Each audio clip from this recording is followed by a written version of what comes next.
Hey guys, my name is Ananya and welcome to my channel. I make videos every week on all things food and beverages. Please do consider subscribing and help me help you through my journey here on YouTube. Today's video is all about donuts. We're going to make super fluffy, light and airy donuts. These donuts are also called Berliners or also a German donut without a hole in the center.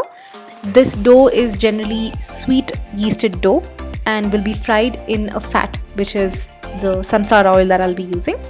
And once it's cooled down, we'll be filling it with a custard. After multiple tries of the same recipe, I finally got it right, and I'll be posting the recipe for you to access in the description below. The first step with any yeasted dough is to bloom your yeast. The yeast I'm using here is dry active yeast. So I prefer blooming it in a glass of warm water. Here I have slightly warmed the water that is weighed out for this particular recipe, and then I add my yeast and a bit of sugar to it so that it can activate. This is left on the countertop for about 10 minutes. Meanwhile, I weigh out all of the other ingredients. As you will see, the jug in which I weighed out the water and the yeast has completely frothed. This is what we are looking for when we are activating yeast.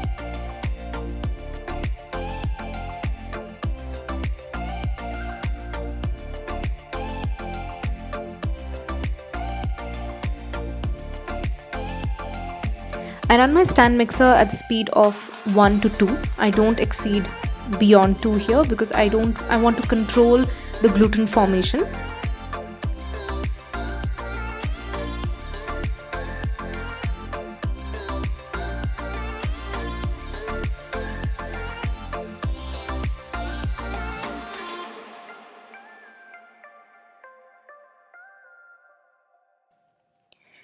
Once my dough begins to come together, I start pouring the yeast water little by little. I add in all the yeast water and allow this to knead for about 8 to 9 minutes. After about 8 to 9 minutes, I see that the dough has come together and is slightly sticky but has climbed up the hook of the stand mixer. This is a sign that our dough is pretty much ready. At this point, I start adding butter little by little.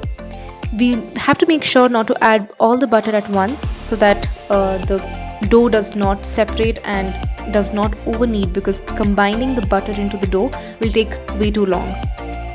This process after adding the butter will take about 2 to 5 minutes. I would recommend you run your speed at the lowest of your stand mixer so that you can control the gluten formation. We are trying to control the gluten formation to make sure that our bread does not end up being too hard.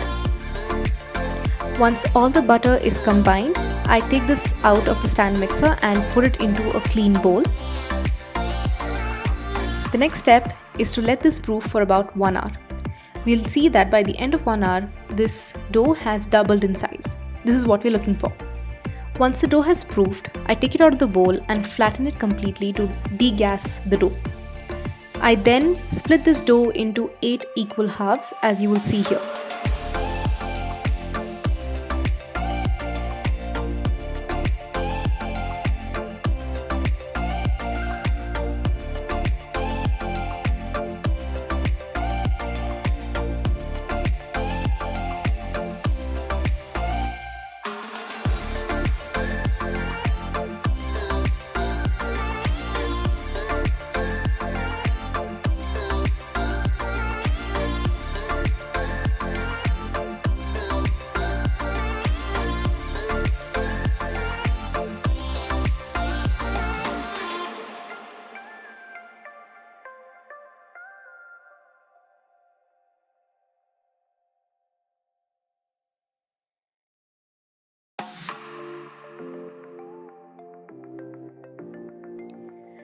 You can decide how many pieces you want out of this dough. I preferred about 8 donuts. You could go to even up to 6 by making the dough size larger, or you could even make it 12 by making it much smaller.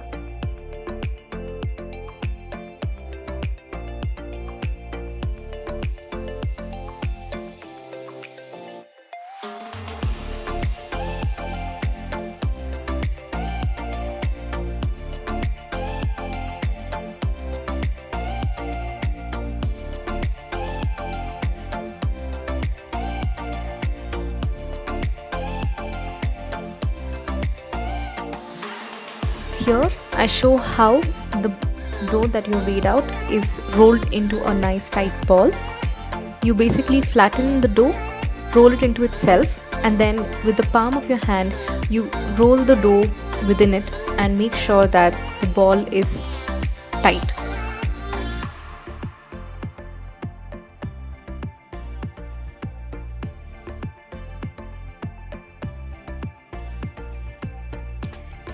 Place these on a parchment paper or on a silicone mat, or you could also dust a tray with maida or flour and place these on it and let this proof for about 30 minutes. After 30 minutes, you will notice that the dough has proofed to double its size.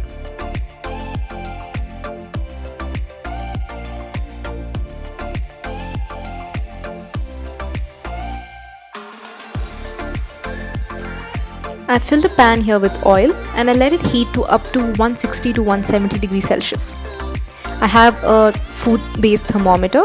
This helps me make sure that the oil does not overshoot 170 degrees.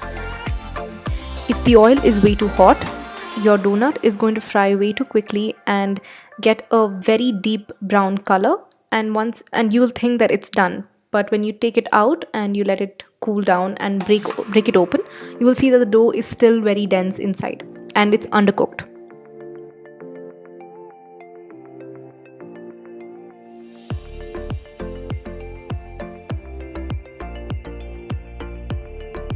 I repeat this process with all the donuts and let it cool down to room temperature.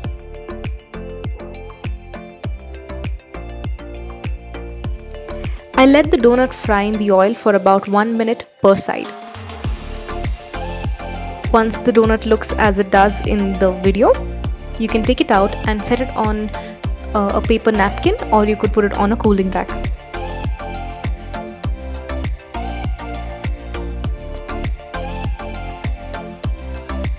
While I was waiting for my donuts to proof the second time, I went ahead and made a vanilla custard. The recipe for this will be out very soon. As you can see here, I have taken a piping bag and I filled my piping bag with my already prepared vanilla custard. Once my donuts cool down, I'll be piping these into the donuts. You could always fill this up with a chocolate filling, a jam filling, or anything of your choice.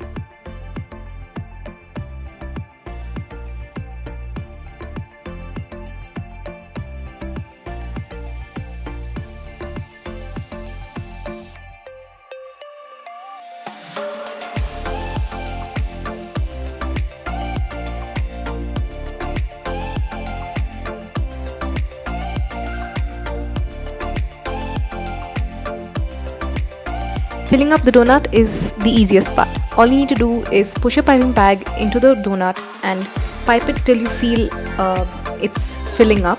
You will see that the piping bag naturally pushes itself out of the donut.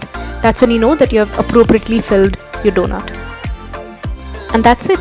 Follow the same process for all your donuts and your donuts are ready. I hope you enjoyed watching this video today. Do let me know in the comments below what you liked about it and what else you'd like to see. Thank you so much for watching. If you liked this video, please do hit that like button.